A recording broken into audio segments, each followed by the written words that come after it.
Where normally it would take one man 1 hour to do a job, here in Chernobyl it took 60 people.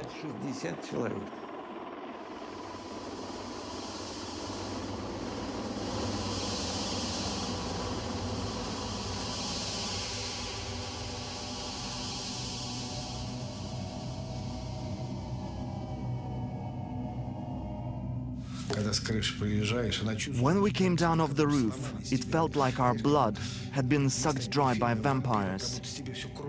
We were drained. We could not move. Some people would have nosebleeds. The firemen were right there. If someone's nose started bleeding, they got sent to the hospital. If we collapsed, we got sent home. But we wanted to hold out.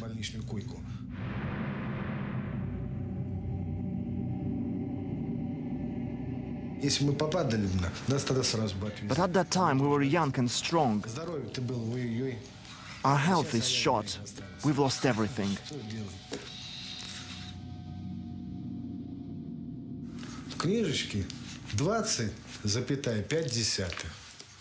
They wrote in my record that we got 20.5 rongens. But what did that mean? That number was several times lower than the actual dose.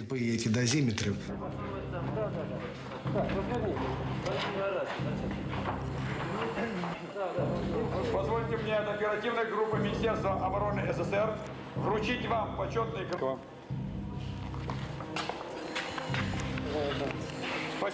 As a reward, each soldier receives a liquidator certificate from the army and a 100-ruble bonus, the equivalent today of about $100 US.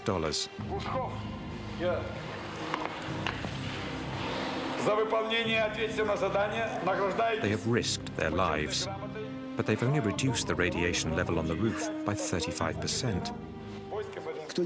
When they sent all those people up onto the roof, no one knew exactly the actual level of radiation. Now we know it was between 10,000 and 12,000 rongens per hour. At that level of radioactivity, people never should have been sent.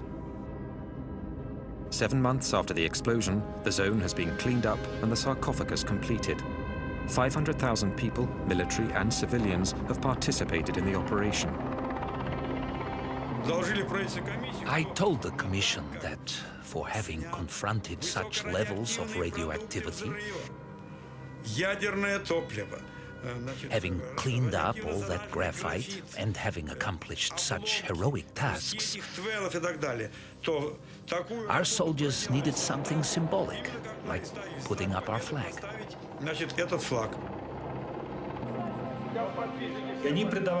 Putting the flag up was like putting the flag on the Reichstag.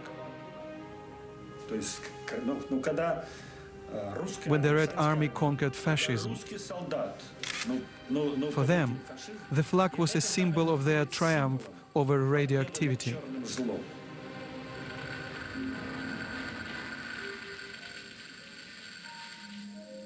Each team of liquidators celebrates the end of the operation in their own way. Bocharov and his men etch their names onto the final metal piece to go up on top of the sarcophagus.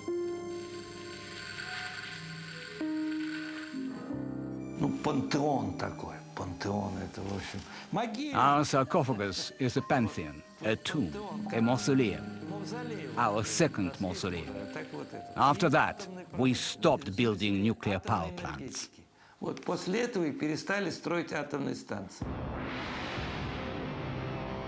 A bitter victory. The country will never recover.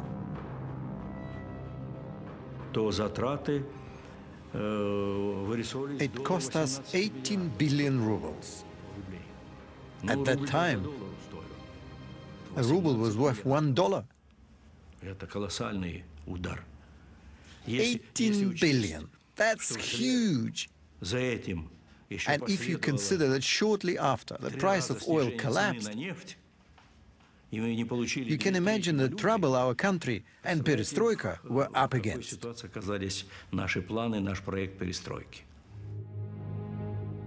The first snow has started to stick on Chernobyl. For the authorities, this proves the sarcophagus is airtight. at least for 30 years, or so they predict. The liquidators have gone home. Reactors 1, 2, and 3 are back up and running. The first battle of Chernobyl has ended in a victory that heralded the end of the USSR. But for many, it also marks the beginning of a war that 20 years later still hasn't ended. 20 years later, Pripyat is still a ghost town. Accompanied by Igor Kostin, Yulia wanted to see the apartment where she lived with her family up until the fateful day of their evacuation. Contrary to what they'd been told, not a single inhabitant was ever able to come back to live in the deserted buildings.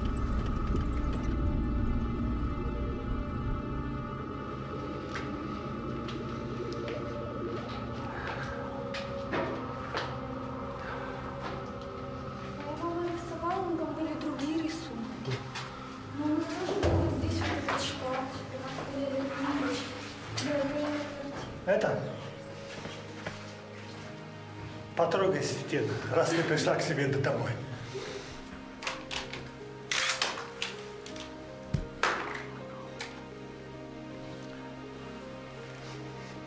For Igor Kostin as well, the visit stirs up painful memories.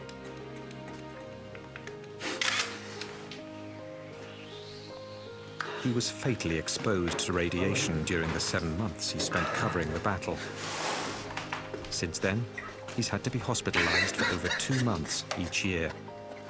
Новую энергию в завтрашний день. Родина, как никто больше дает энергию человеку. Это твоя родина, твоя земля сейчас впитала всю мощность, что только мы можем дотянуться.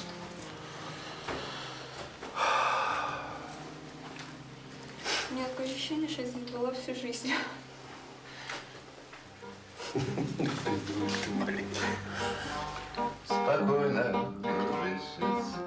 For the hundreds of thousands of atomic refugees, as for the hundreds of thousands of veterans from the Battle of Chernobyl, the fight against their invisible enemy hasn't let up. Everyone who went to Chernobyl is still suffering from the radioactivity their bodies absorbed. In the months following the accident, the liquidators flooded into hospitals all over the Soviet Union.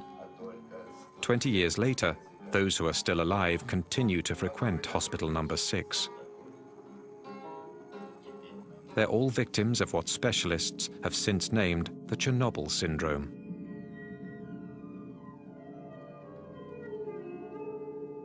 We've all got a bunch of symptoms: heart, stomach, liver, kidneys, nervous system.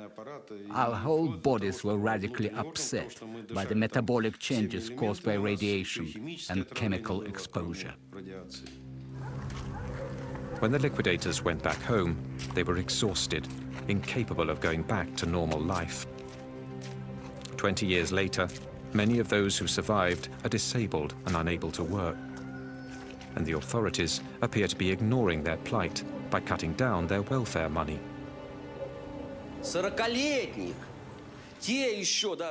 The veterans of the war in Afghanistan are still alive, while we are slowly wasting away. I have written a poem about this.